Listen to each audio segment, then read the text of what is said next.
राधा स्वामी हुजूर जी बाबा जी की प्यार भरी साखी संगत जी से हाथ जोड़कर विनती है कि वीडियो को लाइक कमेंट और चैनल को सब्सक्राइब करना ना भूलें। आइए सुनते हैं क्या कहते हैं राधा स्वामी हुजूर जी संगत जी से बूढ़े माता पिता को बुढ़ापे में कैसे रखना चाहिए। एक प्रेरणादायक कहानी। एक गांव में हरनाम सिंह नाम के बुजुर्ग रहते थे। उन्होंने पूरी जिंदगी मेहनत करके अपने दो बेटों और एक बेटी को बड़ा किया। खेतों में दिन रात काम किया, खुद फटे कपड़े पहने, लेकिन बच्चों की पढ़ाई और जरूरतों में कभी कमी नहीं आने दी। समय बीता, बच्चे बड़े हुए, पढ़ लिख कर शहर में बस गए। हरनाम सिंह अब बूढ़े हो चुके थे। उनकी कमर झुक गई थी, आंखों की रोशनी भी कम हो गई थी। उनकी पत्नी का देहांत हो चुका था, इसलिए वे अकेलेपन का दर्द भी झेल रहे थे। एक दिन बड़े बेटे ने कहा, पिताजी अब आप हमारे साथ शहर चलिए। हरनाम सिंह खुश हो गए। उन्हें लगा कि अब जीवन के बचे हुए दिन बच्चों के प्यार में गुजरेंगे। शुरुआत में सब ठीक था।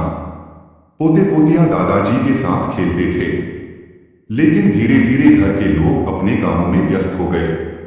कोई उनसे बैठकर बात नहीं करता था। हरनाम सिंह को सबसे ज्यादा दुख तब होता था जब वे कुछ कहना चाहते और कोई सुनने वाला नहीं होता। एक दिन उनका छोटा पोता उनके पास आया और बोला, दादाजी आप उदास क्यों रहते हैं। हरनाम सिंह मुस्कुराए और बोले, बेटा बूढ़े लोगों को दवा से ज्यादा अपने लोगों के समय और प्यार की जरूरत होती है। पोते ने यह बात अपने पिता को बताई। उस रात बड़े बेटे को नींद नहीं आई। उसे याद आया कि बचपन में जब वह बीमार पड़ता था तो उसके पिता पूरी रात उसके सिरहाने बैठे रहते थे। अगले दिन उसने परिवार की बैठक बुलाई। उसने कहा, हम पिताजी को खाना और दवा तो दे रहे हैं, लेकिन सम्मान और समय नहीं दे रहे। उस दिन से घर के नियम बदल गए। हर शाम पूरा परिवार 1 घंटे दादाजी के साथ बैठता। उनके अनुभव और कहानियां सुनी जाती। कोई भी उनसे ऊंची आवाज में बात नहीं करता। उनकी पसंद नापसंद का ध्यान रखा जाता। उन्हें यह महसूस कराया जाता कि वे परिवार पर बोझ नहीं बल्कि परिवार की नींव हैं। धीरे धीरे हरनाम सिंह के चेहरे पर फिर मुस्कान लौट आई। एक दिन उन्होंने अपने बेटों से कहा, बुढ़ापे में माता पिता को धन नहीं चाहिए, उन्हें चाहिए सम्मान, अपनापन, 2 मीठे शब्द और यह एहसास कि वे आज भी अपने परिवार के लिए महत्वपूर्ण हैं। उस दिन दोनों बेटों की आंखों में आंसू आ गए। कहानी का संदेश, बूढ़े माता पिता को कभी बोझ न समझें। उन्हें समय दें, उनकी बात ध्यान से सुनें, सम्मान से बात करें, उनके अनुभवों का आदर करें, उनकी दवा के साथ साथ प्यार भी दें। बच्चों को भी बड़ों का सम्मान करना सिखाएं। यही वह सेवा है जो परिवार में सुख, शांति और परमात्मा की कृपा लाती है। एक गांव में हरनाम सिंह नाम का एक व्यक्ति रहता था। उसने पूरी जिंदगी मेहनत करके अपने परिवार को सुख सुविधाएं दी। उसके 2 बेटे थे और एक बेटी। बच्चों की पढ़ाई, शादी और घर बनाने में उसने अपना सब कुछ लगा दिया। समय बीता और हरनाम सिंह बूढ़े हो गए। जब तक शरीर में ताकत थी सब उनका सम्मान करते थे, लेकिन उम्र बढ़ने के साथ उनका स्वभाव चिड़चिड़ा हो गया। वे छोटी छोटी बातों पर नाराज हो जाते, बच्चों की हर बात में कमी निकालते और बार बार यह कहते, मैंने तुम्हारे लिए इतना किया, तुम लोग मेरी कदर नहीं करते। धीरे धीरे घर का माहौल भारी रहने लगा। बच्चे उनका सम्मान तो करते थे, लेकिन उनके पास बैठने से कतराने लगे। बहुएं भी डर डर कर बात करती थीं। हरनाम सिंह को लगता था कि अब कोई उनसे प्यार नहीं करता। एक दिन गांव में एक संत आए। हरनाम सिंह उनके पास गए और बोले, महाराज मैंने पूरी जिंदगी परिवार के लिए लगा दी, फिर भी आज कोई मेरे साथ खुश नहीं रहता। संत मुस्कुराए और बोले, क्या तुम सच जानना चाहते हो। हरनाम सिंह ने कहा, हाँ महाराज। संत उन्हें अपने बगीचे में ले गए। वहां एक बहुत पुराना आम का पेड़ था। पेड़ पर फल भी लगे थे और उसकी छाया में लोग आराम भी कर रहे थे। संत ने पूछा, यह पेड़ इतना पुराना है फिर भी सबको प्रिय क्यों है। हरनाम सिंह बोले, क्योंकि यह फल देता है, छाया देता है और किसी से शिकायत नहीं करता। संत ने कहा, यही बुढ़ापे का सबसे बड़ा रहस्य है। जो व्यक्ति उम्र बढ़ने के बाद भी प्रेम, आशीर्वाद और मधुर वचन देता रहता है, वह सबको प्रिय लगता है। लेकिन जो हर समय शिकायत करता है, लोग उससे दूर होने लगते हैं। यह बात हरनाम सिंह के दिल को छू गई। उस दिन के बाद उन्होंने अपने जीवन में बदलाव लाने का निश्चय किया।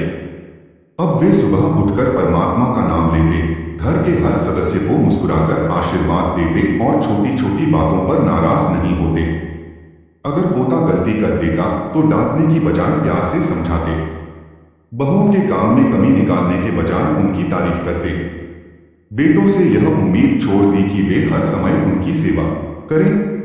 कुछ ही महीनों में घर का वातावरण बदल गया। बच्चे उनके पास बैठकर बातें करने लगे। पोते पोतियां उनकी कहानियां सुनने लगे। बहुएं उनका विशेष ध्यान रखने लगी। एक दिन बड़े बेटे ने कहा, पिताजी, अब आपके साथ बैठकर बहुत अच्छा लगता है। यह सुनकर हरनाम सिंह की आंखों में आंसू आ गए। उन्हें समझ आ गया कि सम्मान मांगने से नहीं बल्कि प्रेम देने से मिलता है। समय बीतता गया। अब उनका बुढ़ापा अकेलेपन में नहीं बल्कि परिवार के प्यार में बीत रहा था। गांव के लोग भी उनसे सलाह लेने आने लगे। हरनाम सिंह सबको एक ही बात कहते, बुढ़ापे में घर वालों को खुश रखना है तो उनसे प्यार करो, शिकायत नहीं। आशीर्वाद दो, ताने नहीं। उनकी गलतियों को माफ करो और परमात्मा का धन्यवाद करो। जब उनकी उम्र बहुत अधिक हो गई, तब भी पूरा परिवार उनके आसपास बैठना पसंद करता था, क्योंकि अब वे घर के मुखिया नहीं बल्कि घर की शांति और प्रेम का स्रोत बन चुके थे। गांव के किनारे एक पुराना घर था।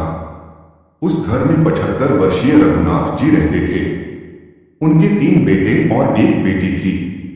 आज से कई वर्ष पहले यही घर हंसी, खुशियों और बच्चों की आवाजों से गूंजता रहता था। रघुनाथ जी दिन रात मेहनत करके परिवार का पालन पोषण करते थे। उन्होंने कभी अपने लिए कुछ नहीं खरीदा। बच्चों की पढ़ाई के लिए अपनी जमीन तक बेच दी। जब बेटे बड़े हुए तो उन्हें अच्छे कॉलेजों में भेजा। बेटी की शादी बड़े सम्मान से की। समय का पहिया घूमता रहा। बच्चे अपने अपने परिवारों और कामों में व्यस्त हो गए। रघुनाथ जी बूढ़े हो चुके थे। अब उनकी चाल धीमी थी, आंखें कमजोर हो गई थीं और शरीर पहले जैसा साथ नहीं देता था। एक शाम रघुनाथ जी आंगन में अकेले बैठे थे। उनकी आंखों में आंसू थे। तभी पड़ोसी रामलाल आए। भाई, क्या बात है? इतने उदास क्यों हो? रघुनाथ जी बोले, कोई परेशानी नहीं है।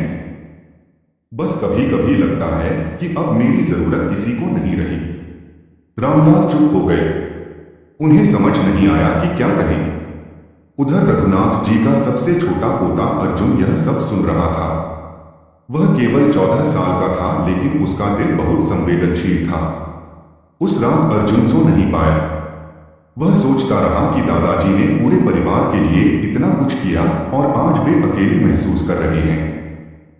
अगले दिन उसने अपने पिता और चाचाओं को बुलाया। पापा, क्या आपको पता है दादाजी दुखी हैं? सब चौंक गए। अर्जुन ने सारी बात बता दी। तीनों भाइयों को अपनी गलती का एहसास हुआ। वे अपने कामों में इतने व्यस्त हो गए थे कि पिता के अकेलेपन को समझ ही नहीं पाए। उस शाम पूरा परिवार रघुनाथ जी के कमरे में इकट्ठा हुआ। बड़े बेटे ने उनके हाथ पकड़कर कहा, पिताजी, हमें माफ कर दीजिए। हमने कभी जानबूझकर आपको दुख नहीं दिया। रघुनाथ जी की आंखें भर आईं। उन्होंने कहा, बेटा, मुझे किसी चीज की कमी नहीं है। बस कभी कभी तुम्हारे साथ बैठने का मन करता है। उस दिन से घर का माहौल बदल गया। हर शाम पूरा परिवार 1 घंटा रघुनाथ जी के साथ बिताने लगा। पोते पोतियां उनसे कहानियां सुनते। बहुएं उनकी पसंद का खाना बनाती। बेटे उनके साथ टहलने जाते। धीरे धीरे रघुनाथ जी के चेहरे की उदासी गायब होने लगी। एक दिन उन्होंने अपने पोते अर्जुन से पूछा, बेटा, यह सब कैसे हुआ? अर्जुन मुस्कुराया, दादाजी, आपने पूरी जिंदगी सबको खुश रखा है। अब हमारी बारी है। रघुनाथ जी की आंखों से आंसू बह निकले। उन्होंने अर्जुन को गले लगा लिया। समय बीतता गया। अब घर में पहले से अधिक खुशियां थीं। रघुनाथ जी सुबह उठते तो बच्चों की हंसी सुनाई देती। शाम को सब उनके साथ बैठकर बातें करते। उनका कमरा घर का सबसे जीवंत हिस्सा बन गया था। एक दिन उन्होंने पूरे परिवार को बुलाया। उन्होंने कहा, मैं तुम्हें एक बात बताना चाहता हूं। सब शांत होकर बैठ गए। जीवन में धन कमाना जरूरी है, लेकिन उससे भी ज्यादा जरूरी है अपने माता पिता को सम्मान देना। जब बच्चे छोटे होते हैं तो माता पिता रात रात भर जागकर उनकी देखभाल करते हैं। जब माता पिता बूढ़े हो जाते हैं तो उन्हें भी उसी प्रेम और सम्मान की जरूरत होती है। सभी की आंखें नम थीं। उस दिन परिवार ने एक संकल्प लिया कि चाहे कितनी भी व्यस्तता हो, वे कभी अपने बुजुर्गों को अकेला महसूस नहीं होने देंगे। कुछ वर्षों बाद रघुनाथ जी बहुत वृद्ध हो गए। एक रात उन्होंने अपने सबसे बड़े बेटे का हाथ पकड़कर कहा, आज मैं बहुत खुश हूं। मुझे लगता है कि मेरा जीवन सफल हो गया। बेटे ने पूछा, क्यों पिताजी? रघुनाथ जी मुस्कुराए, क्योंकि मैंने अपने बच्चों को अच्छा इंसान बनते देखा है।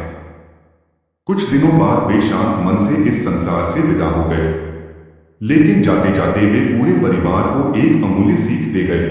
बुजुर्गों को खुश रखने के लिए बड़े धन की नहीं, केवल प्रेम, सम्मान और थोड़ा समय देने की जरूरत होती है। आज भी उस परिवार में जब कोई बच्चा अपने दादा दादी के पास बैठता है तो उसे रघुनाथ जी की बात याद दिलाई जाती है। जिस घर में बुजुर्ग मुस्कुराते हैं, उस घर में परमात्मा की कृपा बनी रहती है। कहानी की सीख, माता पिता और बुजुर्गों का सम्मान करें। उन्हें समय दें, क्योंकि उनके लिए आपका साथ सबसे बड़ा उपहार है। प्रेम और सेवा से परिवार में सुख और शांति आती है। जो बच्चे अपने बुजुर्गों को खुश रखते हैं, वे जीवन में सच्चा आशीर्वाद प्राप्त करते हैं। तो आज के लिए इतना ही, फिर मिलते हैं नेक्स्ट सत्संग व्यास वीडियो में। आपको रोजाना एक से एक अच्छी साखी चाहिए तो चैनल को सब्सक्राइब कर ले।